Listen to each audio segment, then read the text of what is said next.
Good morning. I can tell that's on because it's loud even for me. Thank you so much for coming to what I think is going to be an absolutely wonderful event. We've got a lot to talk about today, so I don't want to take too long up here, but I do want to say, first of all, my name is Sean Ade, and I am the director of the Institute for Public Diplomacy and Global Communication here at GW, which is a joint effort of the School of Media and Public Affairs and the Elliott School of International Affairs. And we like to do events like this because they do a couple of things, and one of those is that they bring students and the broader foreign policy community together in one room to learn together. We at this university, and in particular in the Global Communication Master's Program that we host here, have a number of students over the years that have gone on to careers in the Foreign Service as public diplomats in a number of different ways. And so this today is really an opportunity for us to host an event that really talks candidly about what those careers are like and what's going on in the field now. What works, what doesn't work? How do we know that it works or it doesn't work? These are really important questions, and I want to emphasize that word candor because that's really a motivating factor behind what we're trying to do today. This isn't just sort of talking about all the rosy stuff and all the good news and all the happy stories. This is also talking about what didn't work and why, so that it's a lessons learned approach. And also sort of the complex way in which we might think of the last 3 feet, that the last 3 feet might happen over Twitter now, might happen over Facebook. It might be an embassy webpage that is toying with new ways of getting beyond having 15 people approve every piece of communication. How do you operate in an environment like that without getting yourself in trouble or ahead of policy or behind policy? How do you open up comments on your Facebook page to citizens in the country where your embassy is based when some of those citizens really, really hate your government and want to engage in a dialogue telling you how awful you are? Well, how do you do that? So these are really, I think, interesting approaches that people are taking around the world in American public diplomacy, but they're challenging, and that's what we want to talk about today. Without further ado, I want to introduce Frank Sesno, who is the director of the School of Media and Public Affairs.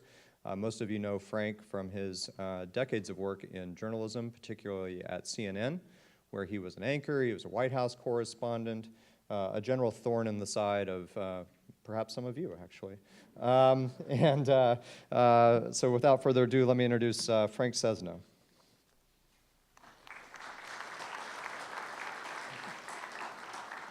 A general thorn in the side. What? Now, I like the last 3 feet thing because, you know, there's personal space. And I believe that we here should make it the last 6 inches. And you know, thank you very much, Sean. I really want to welcome all of you to our beautiful Jack Morton Auditorium and our fabulous School of Media and Public Affairs. We like to say here, this is where the rubber meets the road, where the media meets the world, and I often say I'm from the media and I'm here to help, but nobody believes me, so. The last 3 feet is a really interesting thing, and I think we've all experienced it in one way or another. Sean mentioned that for years I was at CNN, and CNN, in many ways, created a revolution in those last 3 feet. It happened over time, but what we started to see was the world communicating in real time, from any place, at any point in time, and it changed the way people interacted and did business.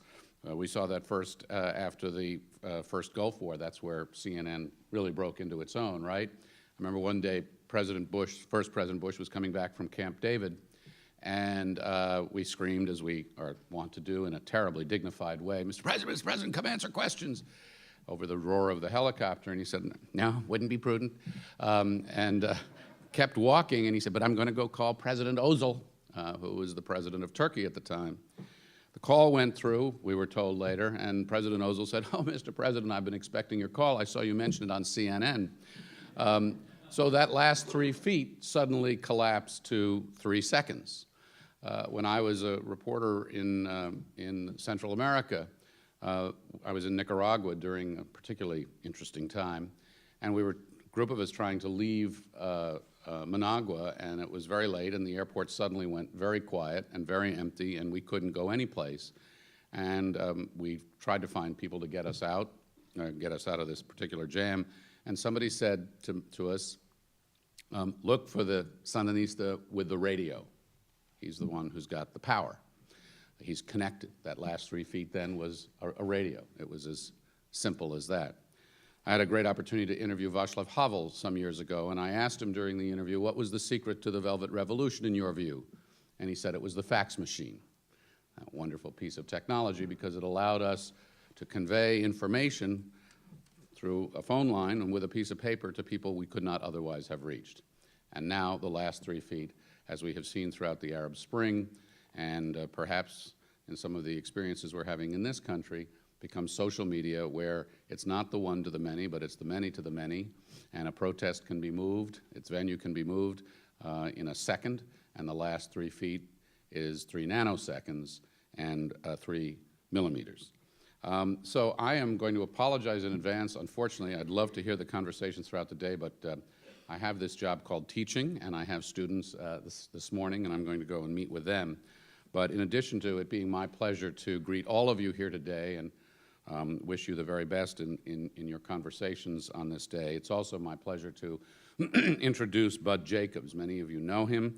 I've had an opportunity to talk with him here, and I realize that our paths have crossed with sometimes knowingly and sometimes not knowingly in our career trajectories. He is president of the Public Diplomacy Council.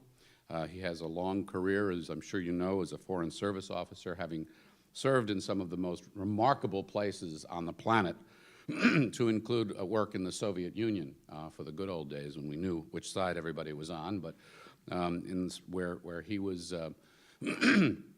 posted during a fascinating time in history and when the Soviet Union was really the Soviet Union. He also spent a good deal of time in Latin America with a focus on Central America at a pivotal time in that hemisphere's and region's development. He's been a public diplomacy and political military officer over his career, and we were chatting earlier. He now lives in Middleburg, where he savors the great world of equestrian riding through his family, and has probably the stiffest challenge of his life, which is managing the commute from Middleburg to Washington, D.C.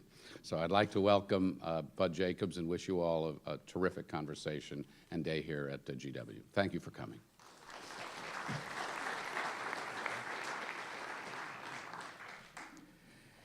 Thank you, Frank.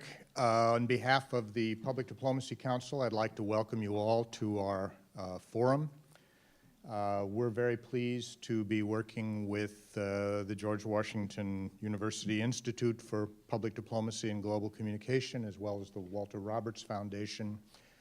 Our purpose in putting this forum together is to try to move the discussion of public diplomacy away from the Washington-centric analyses and assessments that have been conducted over the past decade or so, and bring the focus back to where we think it needs to be, which is on the work of practitioners in the field, actually doing the work of the United States government and the American people in reaching out and communicating with foreign audiences. We're going to have, I hope, a rich discussion for those of you who are graduate students thinking about entering this career path. It is our hope that this will stimulate you and drive you even more energetically into the arms of what has to be the best job in the federal government. For those colleagues and former colleagues, welcome. It's good to see you. I see a lot of familiar faces. I hope that you will be able to contribute to the discussion of our esteemed panels. And for everybody else, stakeholders, we hope that you take away our fervent belief that public diplomacy, as it is practiced and as it will be described to you by our colleagues, is a vital instrument of national policy and needs to be viewed as such and, dare I say, funded as such. I have the distinct pleasure of introducing our keynote speaker, Ambassador Tom Shannon. I think it's rare to find a public servant who has had such a deep and sustained impact on U.S. policy. In Ambassador Shannon's case, he has been a critical leader in developing and implementing U.S. policy toward the countries of this hemisphere for years now. He, of course, is a career Foreign Service officer. He served in Brazil, Venezuela, South Africa, among other countries. He was a special assistant to the President for Inter-American Affairs at the National Security Council. He has been a deputy permanent representative to the Organization for American States. At one point, he was Deputy Assistant Secretary in the Bureau of Inter-American Affairs, and from 2005 to 2009, he was the Assistant Secretary. From December, I think, of 2009, he has served with distinction as our ambassador to Brazil, and was kind enough to fly in last night from Brasilia to join our discussion and share his views with you in this forum. In addition to his policy sense and experience, I have to say, having known Tom for a number of years, he's a person who has public diplomacy and communication in his DNA, and I'm sure that he's going to enlighten us and have a very, very interesting presentation. With that, Tom, welcome, and the floor is yours.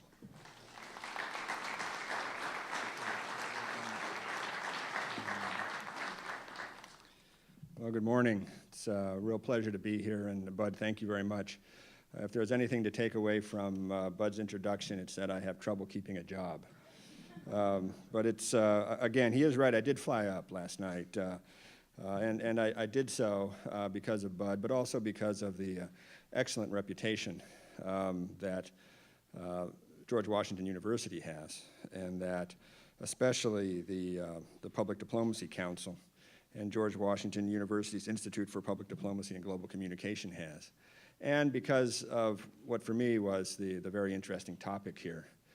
Because in many ways, this is an opportunity to listen to some excellent practitioners talk about the kinds of challenges they have faced in the field and the different techniques and tools they have used to face those challenges, some successfully, some not, but always in a learning mode, always intent on evolving our public diplomacy, and doing so in ways that are not only relevant for the regions in which they're working, but more broadly relevant for our larger public diplomacy, our larger diplomatic goals in the world. And in this regard, I think all of you have in store for you a real treat. My guess is it's going to be very interactive, because that's what public diplomacy is.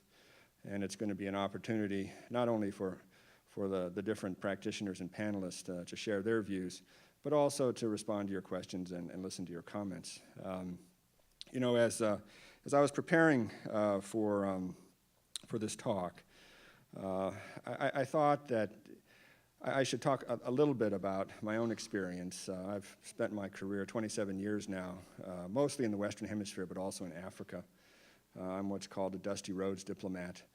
I'm the kind of person that has always kind of worked in societies that are in transition from one phase of their existence to another. In the Western Hemisphere and in South Africa, it was largely transitions from authoritarian governments to democratic governments, from closed economies to open economies, from autarkic societies or countries to countries that were involved in very extensive processes of regional integration, and countries that historically had been isolated or marginalized into countries that are playing an increasingly important role on the global stage.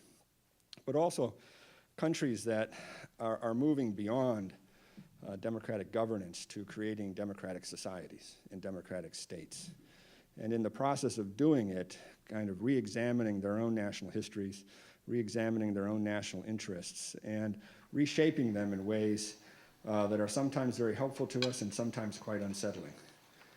And as I have kind of engaged in these societies over time, I've learned a few things, and I wanted to share some of them with you today. But as I do so, I'm kind of reminded of a quote from Dean Acheson, who, kind of looking back on the years immediately following World War II and leading into the Cold War, said that at that time, the significance of events was shrouded in ambiguity, and we hesitated long before grasping what now seems obvious. It's very commonplace at events like this to talk about the tremendous changes that are taking place in the world, to talk about these tectonic shifts, whether it's in the Middle East or North Africa or South Central Asia or elsewhere, that are releasing these enormous political, economic, and social energies.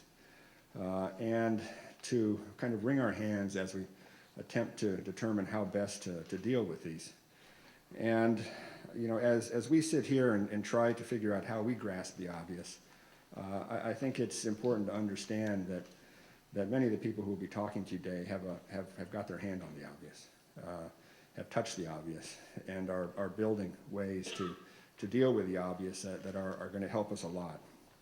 But as I think back on how our public diplomacy has evolved in the Western Hemisphere in particular, there's a couple things that come to mind immediately.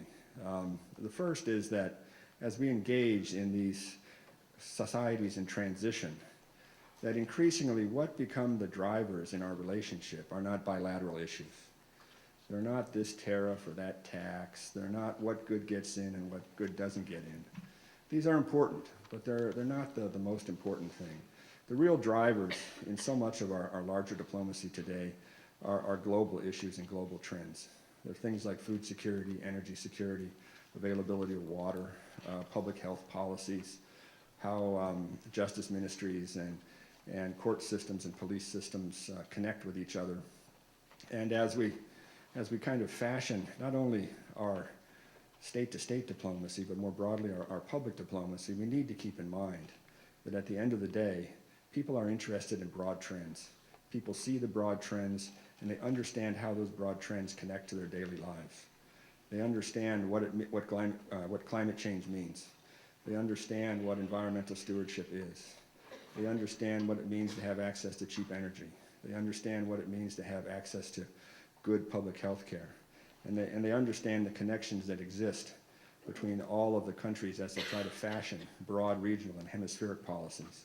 Because there's also, as these drivers become global, there's also increasing awareness that the solutions are transnational or multilateral. And this is where public diplomacy can play such an important role.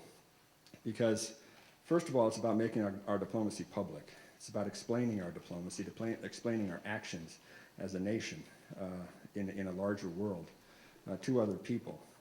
But it's more than that, really. It's not just a public relations campaign or an ad campaign. Because as we explain our diplomacy, what we're really doing is promoting diplomacy between publics. We're really promoting diplomacy between societies and looking for those connecting points between societies that are going to show that we are somehow relevant, that we are somehow meaningful to the kinds of challenges and issues that the countries in the world are facing today. And as I look back on my experience in the Western Hemisphere, and most recently in Brazil, what's striking for me is as societies connect, the social becomes more important. This does not mean that politics and economics slide away. They're still very important, as are security issues and other issues of traditional diplomacy. But the emergence of the social, the emergence of the fight against poverty, the fight against inequality, the fight against social exclusion, and the effort to fashion through our democratic political systems and through our market economies some kind of social justice, some kind of system that responds to the aspirations of people and that recognize that individuals want not only a voice in determining their national destinies, but a voice in determining their individual destinies and the opportunities and the tools to achieve those individual destinies becomes a very important aspect of how we engage with each other. And in this regard, I think that public diplomacy, and especially the practitioners of public diplomacy, are really in many ways at the forefront of our engagement in the world. If they were miners, we would say they're at the rock face, chipping away every day at a reality that is constantly changing and is constantly challenging and sometimes quite dangerous. But as we think about how we engage, it becomes, I think, increasingly apparent that we have to show people, societies, and countries that we can help them succeed, and that their success is best achieved through democratic systems of government, through open societies, and through market economies that connect regionally and globally. And there are varieties of ways to do this, obviously. And some of this is an effort of kind of test and see what works, and test and see what doesn't work, and then adapt over time. But for instance, as we look at the country I'm at right now, Brazil, when President Obama visited Brazil in March of this year and met with President Rousseff, it was a historic meeting in the sense that it was the first African-American president meeting the first female Brazilian president, and engaging in a discussion that was really going to define a 21st century agenda in the U.S.-Brazil relationship. And as the two engaged over the course of the day, it became apparent that their agenda was strikingly different from what that agenda might have looked like in the past. They identified 4 priorities that were both national priorities and bilateral priorities. And those were infrastructure development, advancements in science and technology, education, and innovation. From our point of view, all 4 of those are essential for us, to the United States, to maintain a leading role in the world and to continue to have an economy that produces the kinds of jobs and income that our citizens demand. For Brazil, these 4 areas were absolutely essential to its national development, and for Brazil to accomplish the last 3 feet of its economic, political, and social development as it moves to becoming a fully developed society. This is a country, in case you don't know, which is, in a very short period of time, pushed about 30 million people out of extreme poverty and created a middle class of about 100 million people, which is more than half of Brazil. So a country that historically had been defined by its inequality is increasingly defined by its middle class nature, by its a middle class that is a consumer-based middle class, much like the United States, and which wants all of the things that the United States middle class wants. And as the two leaders kind of looked for ways to implement or give some content or substance to this vision of theirs, this 21st century vision, they focused on things like tying together our ethnic and racial histories of diversity. We have something called the Joint Action Plan Against Ethnic and Racial Discrimination that links together Brazilian civil society and American civil society to exchange our practices and that those that are good and those that are bad on what have helped us build a larger, more open society, a more diverse society. We've signed a memorandum of understanding on the advancement of women and girls, with special focus not only on fighting violence against women and girls, but also promoting their empowerment through education and opening up economic opportunities, and building special programs that link female scientists in the United States and in Brazil to enhance the attractiveness of the study of mathematics and science and engineering in Brazil and in the United States. We've worked together on programs, public-private partnerships that have brought American companies together to fashion larger strategic initiatives that those American companies can pursue that clearly show a commitment to Brazil's success. And in this regard, it's about American companies funding English language training programs in the favelas of Rio in anticipation of the World Cup in 2014 and the Olympics in 2016. The recognition being that English language training is not a cultural tool, it's a social and economic tool that allows people to get jobs, especially in service sectors that are going to have to respond to a variety of visitors from around the world, all of whom will be speaking English in one form or another as their language of communication inside of Brazil. It has to do with fashioning an agreement on cooperation in space, which might sound odd with a country like Brazil, but Brazil does have a space program. It does have a launch site which has the unique capability of launching along the equator, very attractive for people who want to put satellites into space. And as Brazil builds that launch site, it is a launch site that carries with it not just commercial advantage, but enormous practical advantage to Brazilian society, because through certain kinds of global precipitation measurement programs and other kind of from space observation programs, Brazil will be able to anticipate the kind of flooding and mudslides that killed thousands of people in the state of Rio de Janeiro and Pernambuco a year ago. And also, we've built an open skies agreement that will allow Brazilian and U.S. airlines to fly back and forth with enormous frequency, addressing the huge surge in demand for non-immigrant visas, for tourist and business visas that we're experiencing in Brazil these days. And Brazil right now is the third largest country in the world in terms of receipt of non-immigrant visas. This year, we're going to authorize over 800,000 visas in Brazil. Next year, it's going to be 1 million. The next year, it's going to be 1.3 million. And Sao Paulo is the largest single visa authorizing post in the world at this point in time. And this, I think, highlights the connectiveness between U.S. and Brazilian society and the kind of demand that Brazilians are expressing to travel to the United States. And so we need to find a way to kind of open up those sluice gates, not only in terms of facilitating our visa processes, but also in creating the mechanisms to travel. And the reason I've kind of walked through these examples is to highlight that so much of what we're doing in our bilateral relationship is not being driven by what governments want, it's being driven by what our societies want, and how they want to communicate with each other, how they want to connect with each other, and how they want our governments to facilitate that process. And as we think about this, as we think about how we incorporate this social in our societies into our diplomacy, it's evident that the tool that we're going to use to do this is our public diplomacy.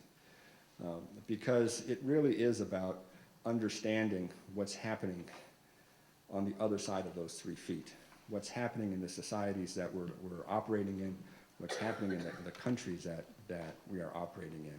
And that's why I entitled this talk, Reversing Polarity, because the tendency in understanding is to think of public diplomacy as something we emit, as something that we produce in order to convince people to think a certain way. And there is an aspect of that. There is a certain truth to that. But to be successful in the 21st century, public diplomacy also has to be about responding to what people are saying to us, listening to what they're saying to us, and using that information, using the insight we get in order to fashion programs and outreach that connects to those people. And one of the things that has struck me, for instance, as we engage in public diplomacy in Brazil, is how we are in the process of creating programs in which Brazilians come to us. We don't have to go to them. And the reason Brazilians are coming to us is because there are aspects of the program that are important to them. Some of them will be talked about today. One is a program called Jovens Embaixadores, which means youth ambassadors, in which we select. This was a public-private partnership, originally funded by FedEx. Today it's funded by a much larger constellation of companies, in which we send a relatively small group. Originally it was 35, this year was 45. Young Brazilians, ages 15 to 17, to the United States for 3 to 4 weeks, where they are Brazil's ambassadors to the communities that they visit. And I think you'll be fascinated by the description, which was going to be done today. But last year, we just named the latest 45 youth ambassadors, and we had 7,500 applicants. And again, in a country of 200 million, that might seem like small beer, but actually, this is something that has grown quite dramatically over time. And if we had more money, we could send a lot more people to the United States. But what's striking is that within Brazilian society and among Brazilian youth, there is a group of young men and young women, 15, 16, 17 years old, in public schools, who have taught themselves English, who have learned enough about American society and American culture that they want to come to the United States, who are doing well in their schools, are doing well in their communities, and who are looking for a way to connect with us in a significant way. And the degree to which we can open that door for them and bring them in, we shape their attitudes towards us. We shape their attitudes towards themselves. And we help to build a future cadre of leadership at the community, local, state, and national level that's going to be very open to us.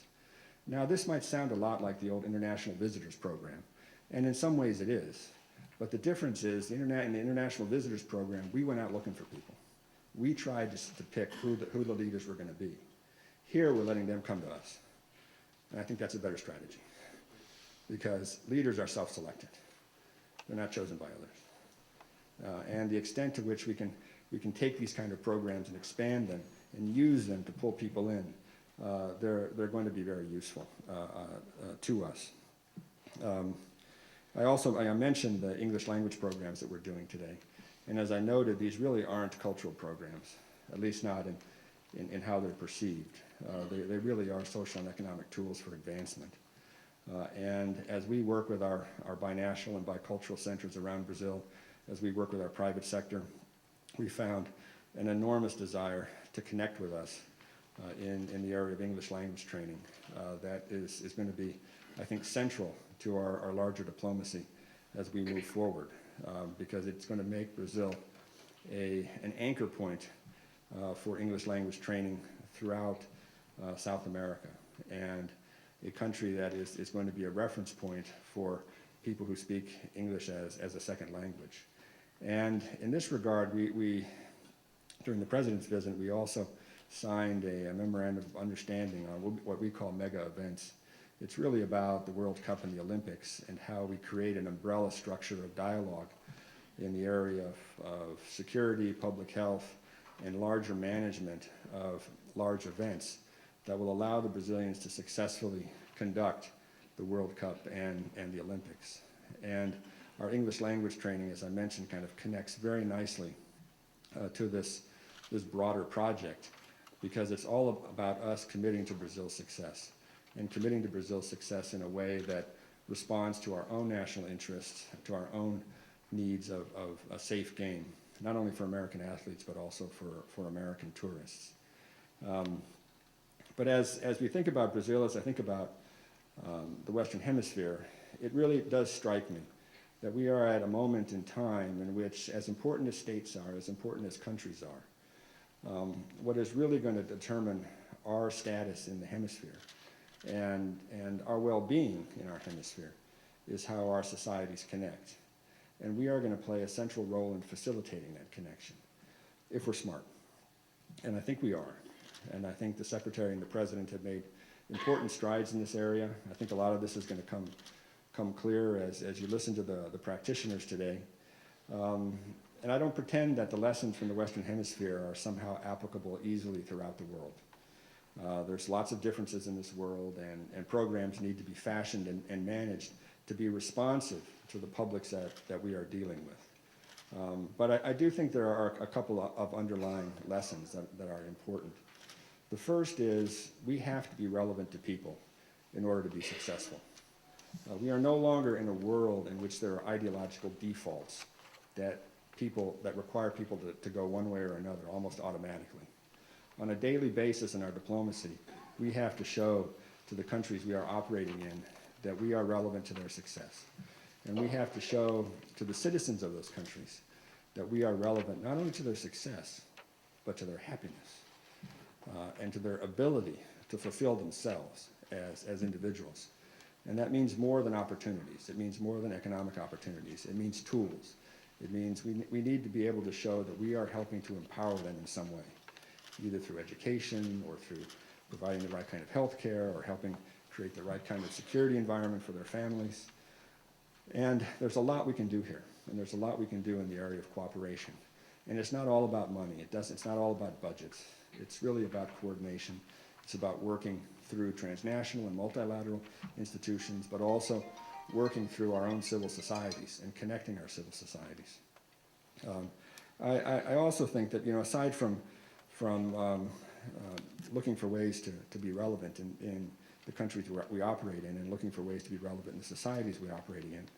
And aside from looking for ways to empower people, this is also about recognizing that at the end of the day, diplomacy is an act of accommodation. It's an act of understanding and empathy that allows us to find those points in which we can agree. Points in which we can disagree are obvious in many instances and manifold. But the trick is to highlight that we do have an ability to understand each other, that we do have an ability to connect and build off those connections in a positive way. And in this regard, I want to close by recalling an article that Secretary of State Elihu Root wrote in the very first issue of Foreign Affairs magazine in 1922.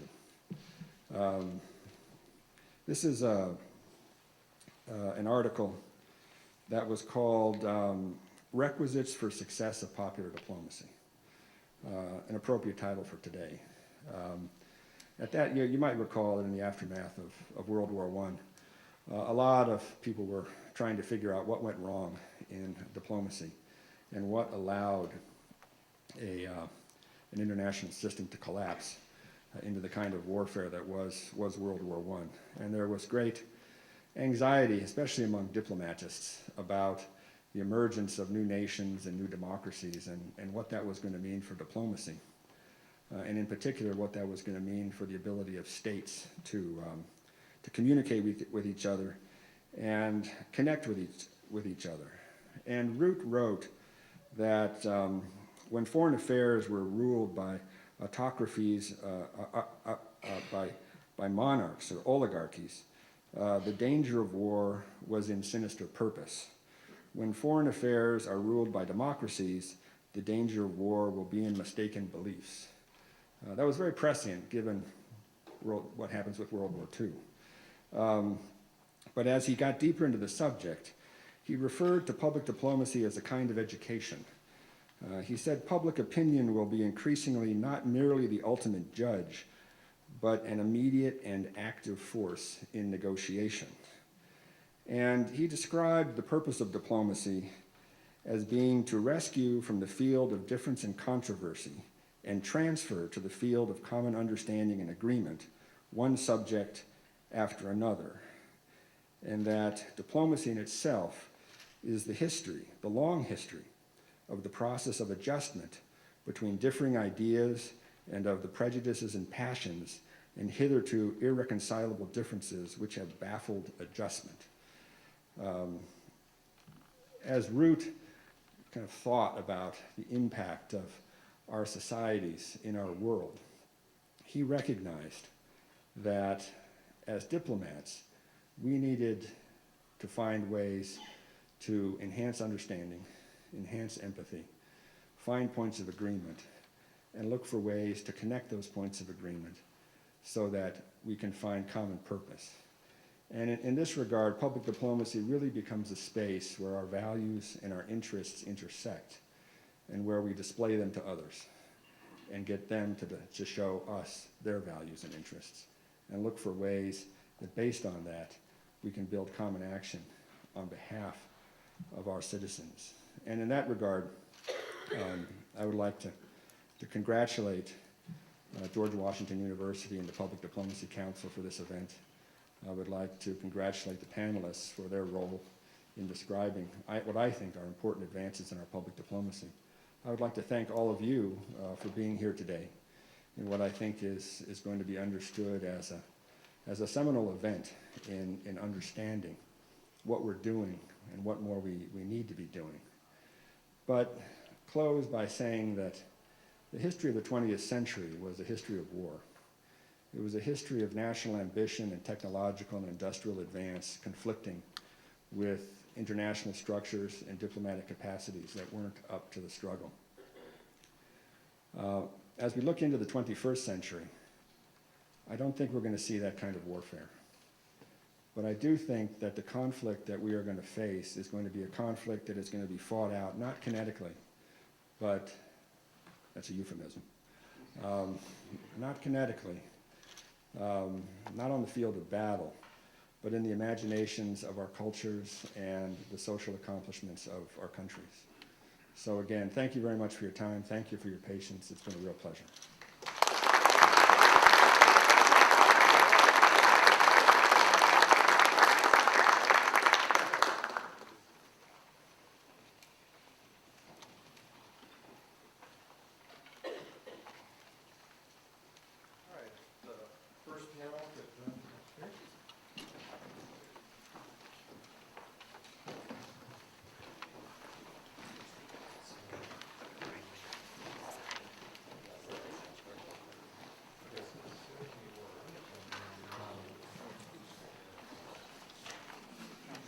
The only thing I need is the clicker for the slides. So Lily or Derek could bring up the clicker for the slides.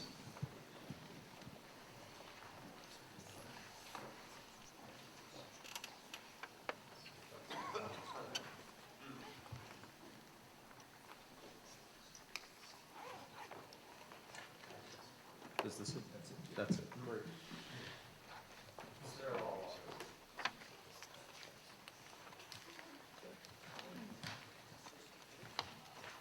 Okay, we're all in the right order. Excellent. This is a highly choreographed event. So, all right. Well, thank you, Ambassador Shannon. That was a wonderful prelude to what's going to be an amazing day. I think that there are a number of important points he made that will set us up nicely for what we're going to do now. And what I want to do is very quickly introduce our panel here so that we can get right into the discussion in order of appearance. And to my far right, Rachel Graf Leslie most recently served as the Public Affairs Officer at the U.S. Embassy in Bahrain. Her previous assignments include Saudi Arabia and Syria, and she's currently on leave from the State Department pursuing a degree in religious studies at the University of Chicago. Elizabeth McKay is Director of the Office of Press and Public Diplomacy in the Bureau of European and Eurasian Affairs at the State Department. She has more than 25 years in the Foreign Service and has served in public diplomacy positions in various places, including India, Thailand, Laos, Costa Rica, and Turkey. Aaron Snipe is Deputy Director for Press and Public Diplomacy and spokesperson for the Bureau of Near Eastern Affairs in the Department of State.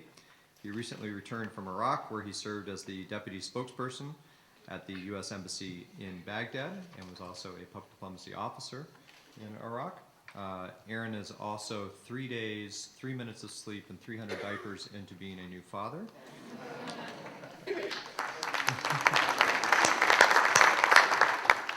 Walter Douglas is currently at the Center for Strategic and International Studies. Be there in a week. What's that? Another week. I'll be there in a week. Another week. Oh, okay. We're getting ahead of ourselves. His overseas assignments include Saudi Arabia, Turkey, Cyprus, Iceland, South Korea, and the Ivory Coast, and was Minister Counselor for Public Affairs in Pakistan. Right.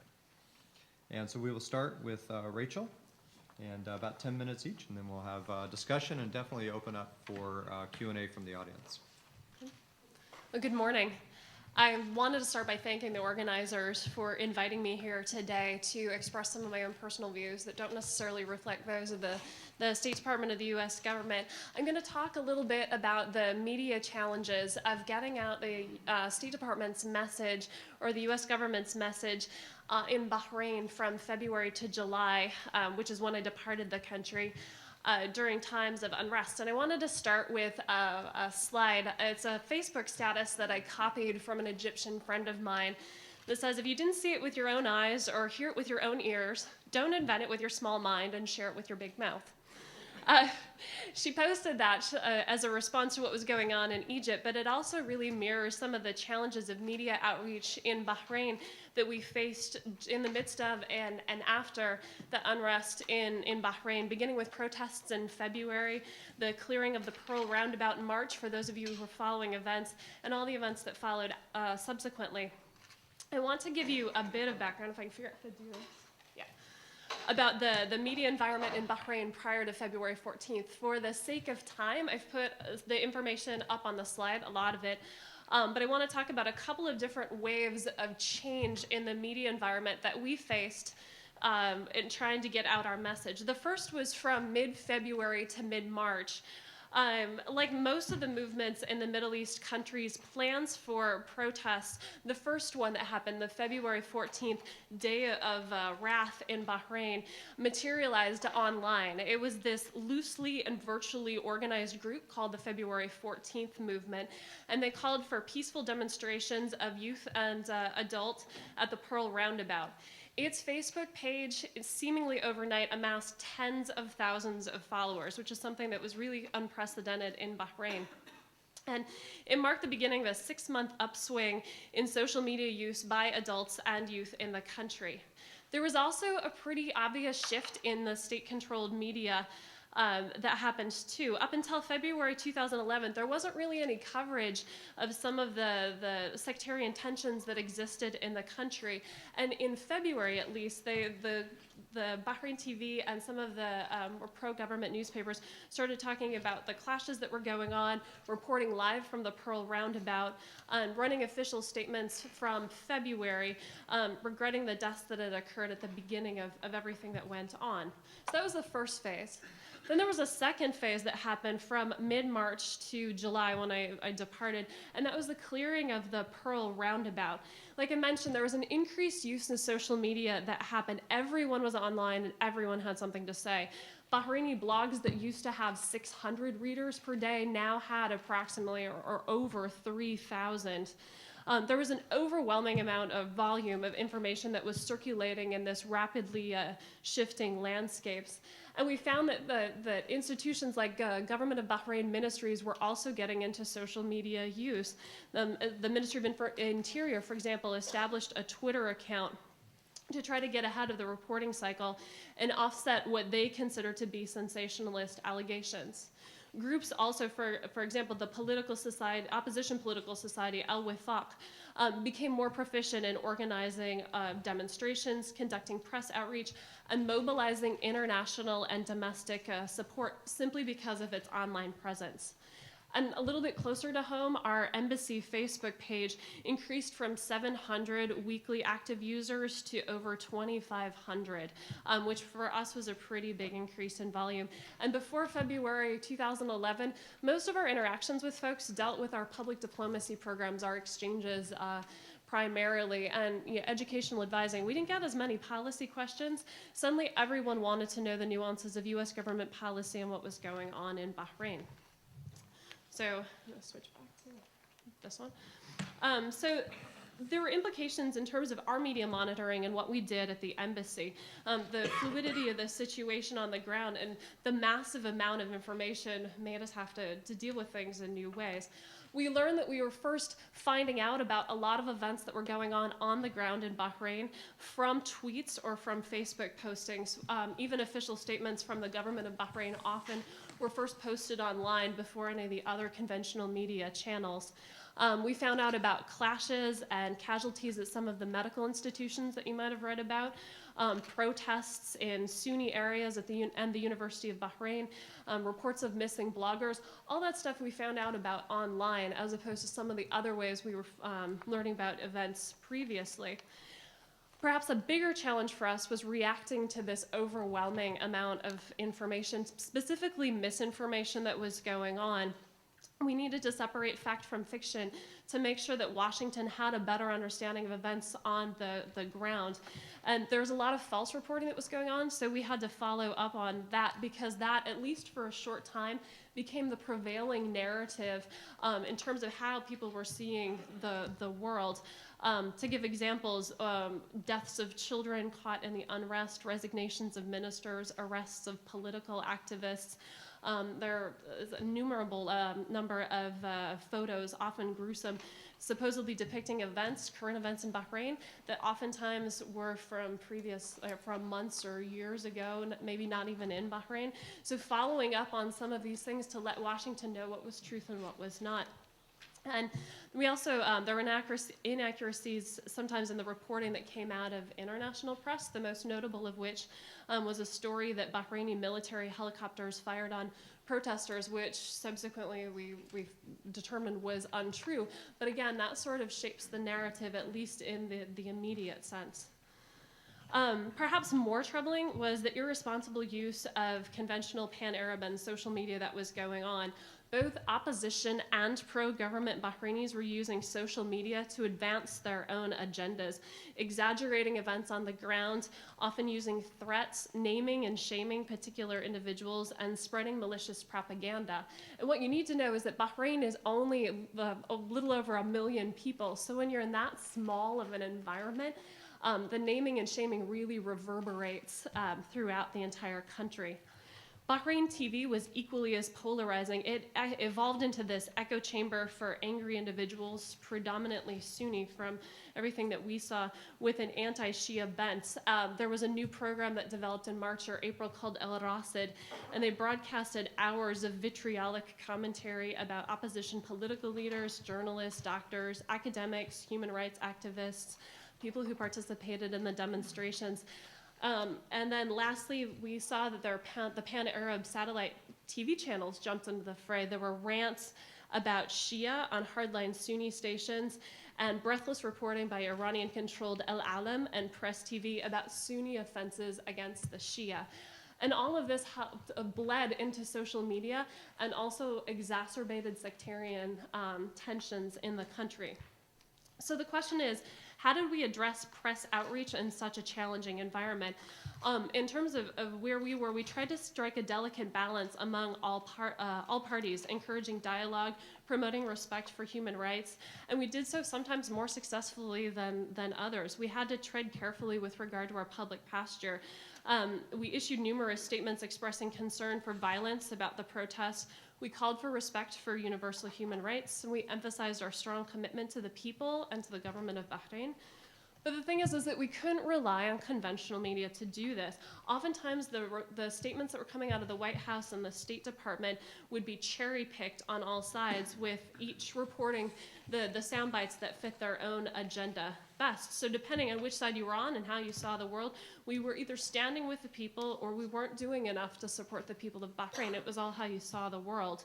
But Bahrainis on all sides sometimes were only privy to half of the story based on what media they were looking at.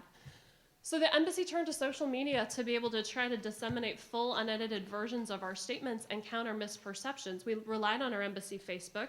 We created a post-Twitter account to disseminate messages. That was something we hadn't done before. And we recorded content for our YouTube channel just to try to get out the whole story. Sending out things to our contacts too, and by email, in hopes that they would amplify that message. But truthfully, this too presented a series of challenges.